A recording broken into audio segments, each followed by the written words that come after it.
Welcome, everyone. I'm really pleased to be joined by Sonja Taylor, who's the Director of Senior Inquiry at Portland State University and a longtime portfolio practitioner and teacher.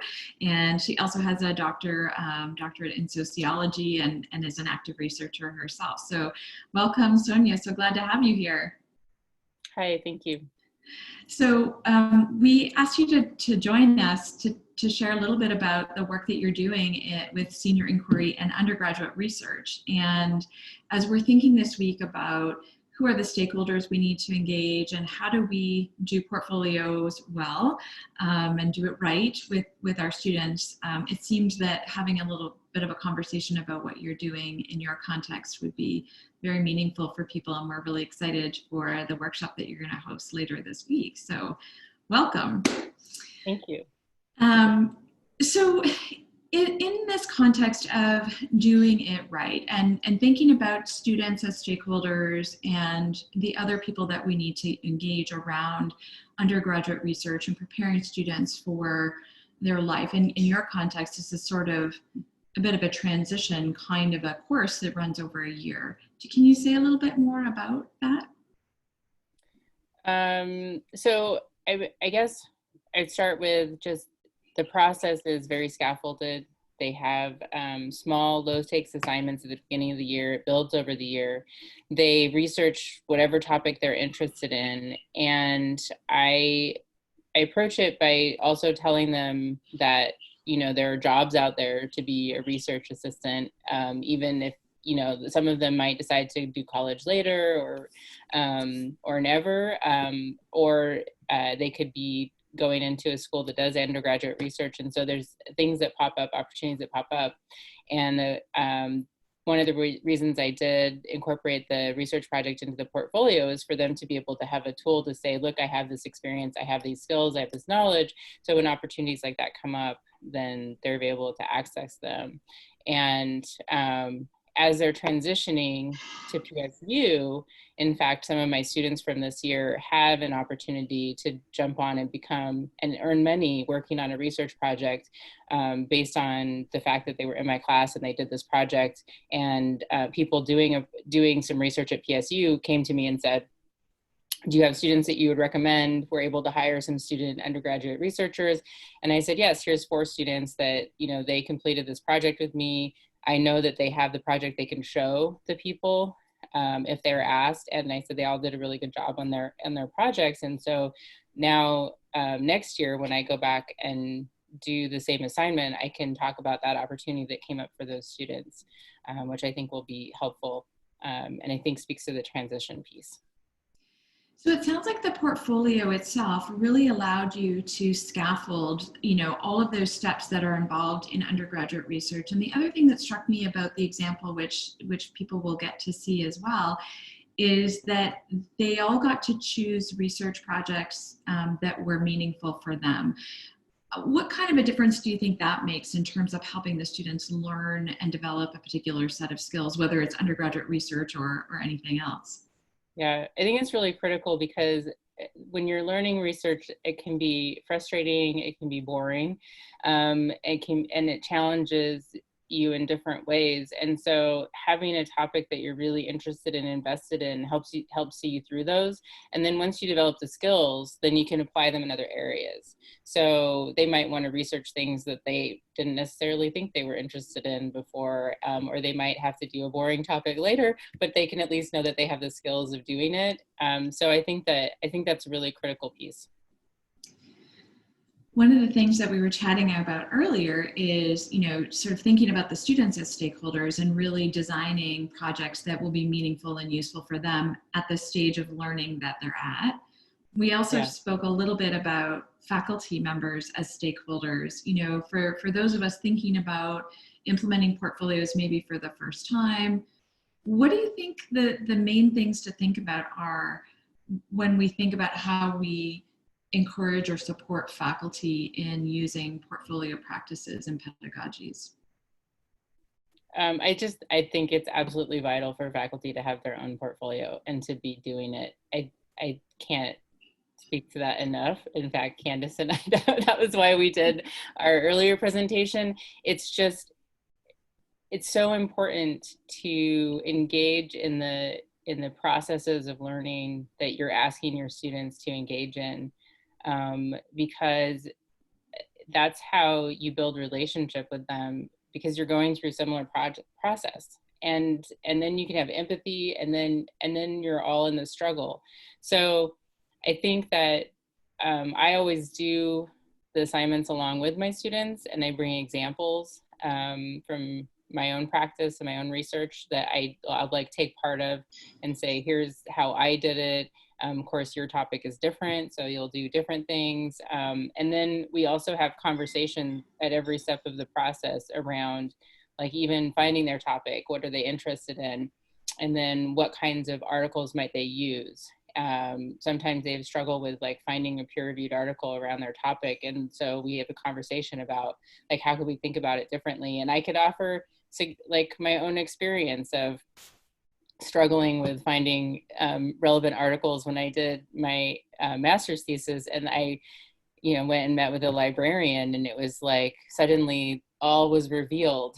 Like I knew like all of these things. I just had to change one term, and so there's all these places where you can facilitate learning along the way. You don't necessarily see those in the finished product, and I think that might then tie to the importance of reflection. So in the workbooks that I built for students to showcase their process of writing their research paper, I also built in reflection at every stage. And it was like a happy accident where I didn't realize what that would do for their final process, but I had them do a reflection on what they were interested in and why, and add a graphic. And then they had a reflection about like what they learned in the initial steps of the process, and then what they, reflecting on their findings.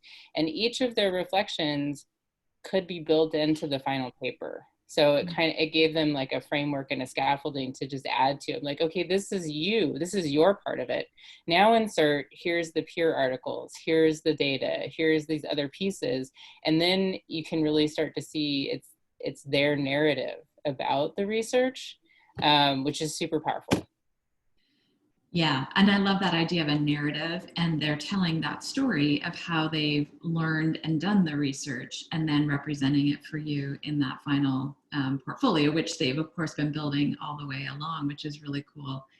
I think the other piece that really stands out for me is this idea that, when we engage in these practices, and I think we would maybe say this about any high impact practice or any pedagogical approach, that importance of being in the seat of a learner, for those of us as faculty, embracing that and engaging in that kind of reflective thinking.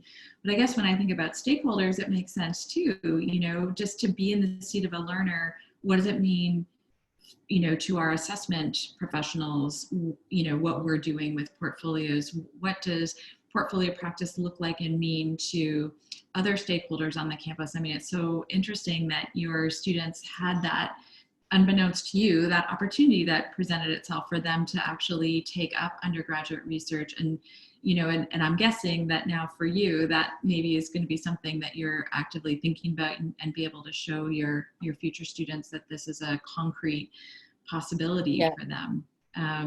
So kind of, I think, learning about who the different stakeholders are on our campuses who might be interested in portfolio work, and maybe thinking about them in ways that make sense for them.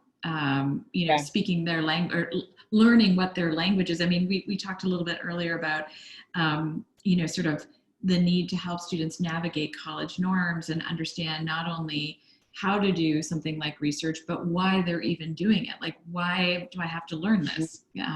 Is important. Yeah, and I don't know that question, I think that might be part of a checkout that happens for students. If they don't understand the why, then what makes them show up? And then there's like a downward spiral of assumptions and beliefs around that behavior and what that means and what happens for students. But being able to, as educators, we should be able to explain why we're asking a student to do something. Like, this is why. And it's not about like me or what I want. It's about the opportunities and things that you're going to be asked to do, or what you want to do, or skills that you need for engaging in society in a meaningful way, this is how it helps. And it's really good if there's lots of ways that it helps, because you can say it helps for this, and then it helps for this, and then it helps for this. And one of the things that's really important and helpful about research is that it helps you examine and interrogate the world around you and question. Like, I've had students do research papers on, like, they just don't agree with something. They're like, well, I'm going to research why, this alternate viewpoint. And I always say, great, go explore that. And then when they come back to me and say, I'm really struggling finding any peer-reviewed articles that support my view. And I say, well, why do you think that might be? Like, there's really no evidence that what you're saying is, real, but like, that helps them. We have so many choices, and we have to navigate so many different stories about what's happening in our world, and being able to think critically about evidence and where the evidence comes from and who's giving the evidence and how they're applying it. I mean, a research paper teaches you those skills that can be applied in other areas. And so I think that's like, here's one why. And the other why is, a lot of students are interested in their grades and like advancing to a certain point in their education. And so understanding how the research paper works, you're going to have to write a lot of them as you go. So like understanding the format is going to help you. And I think I mentioned when we were talking before that I want my students to have something tangible that they take with them, not just that they internalized or learned, but also a tool. And so with the ePortfolio, using the workbook and creating an ePortfolio example for the research paper gives them evidence that they have engaged in research that they could showcase in their ePortfolio. So that could help them with employment or getting a student job or getting a job as a TA or any number of things. They have the paper that they know the process, but they also have a paper that they could use as a template. They could just be like, okay, here's the pieces. Now I need to fit in. I'm writing this paper about this. This is how I did it before. I've had students tell me that they've used the paper for that. So there's two really concrete tools that they have at the end. And then with the reflection piece, I think that can be just evidence for themselves of why they were interested in the topic and why they might want to continue to explore it. Or, because part of the paper is, what would you do next?